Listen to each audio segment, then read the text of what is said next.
السلام علیکم ناظرین، نیوز باکس کے بلیٹن میں خوش آمدید۔ میں ہوں محمد عمیر۔ نظر ڈالتے ہیں اب تک کی خبروں پر۔ تلہار میں کوہلی اتحاد نے فاروق اعظم چوک سے بدین بس سٹاپ تک احتجاجی ریلی نکالی اور کشمیر کی معصوم بیٹی پریا کمار، ساگر کمار اور تمام مغیوں کی بازیابی کے لیے نعرے لگائے، جس کی وجہ سے گاڑیوں کی لمبی قطاریں لگ گئی۔ سڑک کے دونوں طرف گاڑیوں کا ٹریفک بند۔ اس موقع پر پاکستان کوہلی اتحاد کے مرکزی صدر ڈاکٹر پنہون، ڈاکٹر چندر اور دیگر نے صحافیوں کو بتایا کہ جب تک پریا نہیں مل جاتی وہ احتجاج اس وقت تک جاری رکھیں گے جب تک کمار، ساگر کمار سمیت تمام مغیوں کو بازیاب کروایا جائے اور انصاف کیا جائے۔ رپورٹ کریں نیوز باکس کے نمائندے مختار احمد۔ پاکستان مرکزی مسلم لیگ کے سینئر نائب صدر سردار منشا گجر 6 ستمبر یوم دفاع پاکستان اور پاکستان مرکزی مسلم لیگ کا منشور بیان کر رہے ہیں۔ رپورٹ کریں نیوز باکس کے نمائندے محمد عزت طلحہ گجر۔ کھپروں محکمہ تعلیم کے تعلقہ ایجوکیشن کھپروں کی جانب سے یوم دفاع پاکستان مناسبت سے بٹھائی گارڈن میں پروگرام کیا گیا، جس کے مہمان خصوصی تعلقہ ایجوکیشن آفیسر ارباب علی، وائس چیئرمین میونسپل کمیٹی کھپروں شاہین وانو، پرائمری ٹیچرز ایسوسی ایشن کے جنرل سیکریٹری عباس شاہ تھے۔ پروگرام میں مختلف سرکاری اسکولوں کے طلبہ طالبات نے شرکت کی اور تقریر، ڈرائنگ، ملی نغموں میں بڑھ چڑھ کر حصہ لیا۔ Chak Beli Khan government boys middle school Thala Khurd میں پرنسپل چودھری وقار احمد کی زیر صدارت یوم دفاع پاکستان کے حوالے سے ایک شاندار تقریب کا انعقاد کیا، جس میں نوید اختر، بلال احمد، مبشر احمد، حافظ مدثر حسین، وقار احمد اور عمیر لطیف نے شرکت کی۔ اس موقع پر اسکول حاضہ کے طلبہ نے زبردست ملی نغمے اور جنگی ترانے پیش کیے۔ اس موقع پر پرنسپل چودھری وقار احمد نے اظہار خیال کرتے ہوئے کہا کہ ہماری پاک فورسز دنیا کی بہترین فورسز میں شامل ہے۔ 1965 میں کم تعداد کے باوجود بھارتی فوج کا نہ صرف ڈٹ کر مقابلہ کیا بلکہ ان کا بھاری جانی و مالی نقصان بھی کیا۔ رپورٹ کریں نیوز باکس کے نمائندے محمد کامران۔ ڈسٹرکٹ بار کے جنرل سیکریٹری شفیع محمد کھوسو کی کال پر وکلاء نے یرغمالیوں کی بازیابی کے لیے دھرنے کے دوران ایڈوکیٹ عبدالغنی پر پولیس کے لاٹھی چارج اور شیلنگ کے خلاف شہداد کوٹ کے کوٹو موٹو چوک پر احتجاج کیا۔ رپورٹ کریں نیوز باکس کے نمائندے گلزار احمد کھوسو، شہداد کوٹ سے۔ رخ کرتے ہیں سانگڑ کا۔ سانگڑ میں بھی شہدائے کربلا کی یاد میں آج ملک بھر کی طرح سانگڑ میں بھی 40ویں کا ماتمی جلوس برآمد ہو رہے ہیں۔ رپورٹ کریں نیوز باکس کے نمائندے اشفاق سلیری۔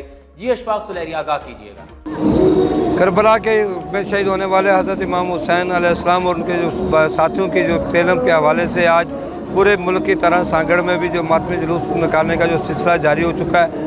سانگڑ کے اندر سے تقریباً تمام چھوٹی بڑی جو انجمن سے ہیں جو مختلف علاقوں کی، وہ مرکزی امام آباد کا، حیدری امام آباد کا میں شامل ہونے کے بعد وہاں سے ماتمی جلوس جو ہے وہ برآمد ہوتا ہوا مختلف روٹ سے ہوتا ہوا حسینی امام آباد کا وہ پہنچے گا، جہاں پہ نماز دوران ادا کی جائے گی، جہاں سے جو مختلف تنظیمیں جو ہیں وہ مختلف قافلوں کی شکل میں یہاں سے جو ہے وہ اس میں جو مین جو مرکزی جلوس ہے اس میں برآمد جو ہو رہا ہے اس میں شامل ہو چکے ہیں، جبکہ مختلف جگہوں سے یہاں پر جو پیدل جو قافلے ہیں وہ بھی جو مین جو جہاں پہ جو مین جو جلوس نکلے گا اس میں شامل ہو رہے ہیں۔ حیدری امام آباد گاہ سے نکلنے والا جو جلوس ہے وہ حسینی امام آباد کا پہنچے گا، جہاں پہ نماز ظہرین ادا کی جائے گی، مجلس کی جائے گی، نماز کے بعد دوبارہ سے جہاں سے جو جلوس برآمد ہوگا وہ مختلف روٹ سے ہوتا ہوا واپس حیدری امام آباد گاہ پر جا کر اختتام پذیر ہوگا۔ ایم اے جناح روڈ اور مختلف مقامات پر ماتم کے ساتھ ساتھ زنی بھی ہوگی، سینہ کوپی بھی ہوگی۔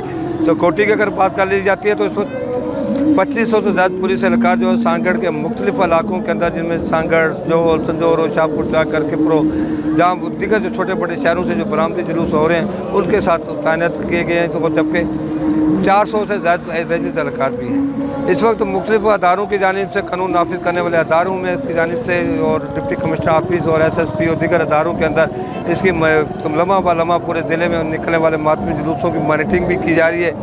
سانگڑ سے نکلنے والے تمام ماتمی جلوس اس وقت پورامن طریقے سے اپنی منزل کی جانب گامزن ہے اور امید کی جاتی ہے کہ صدیوں سے جہاں پر سانگڑ کے اندر پورامن طریقے سے ماتمی جلوس نکلتے ہیں اور برآمد ہوتے ہیں اور اختتام پذیر ہوتے ہیں، اور کچھ ہی عرصے کے بعد جہاں پر ربیع الاول کے جو جلوس ہیں ان کی بھی سلسلہ شروع ہو جاتا ہے، اور ماتمی جلوسوں کے اندر بڑی تعداد میں سنی اور بھائی چارے کا جو ہے وہ مظاہرہ کیا جاتا ہے، اور اسی طرح سے جب ربیع الاول کے جو جہاں سے جلوس برآمد ہوتے ہیں تو شیعہ علماء کرام بھی ان کے ساتھ ہوتے ہیں۔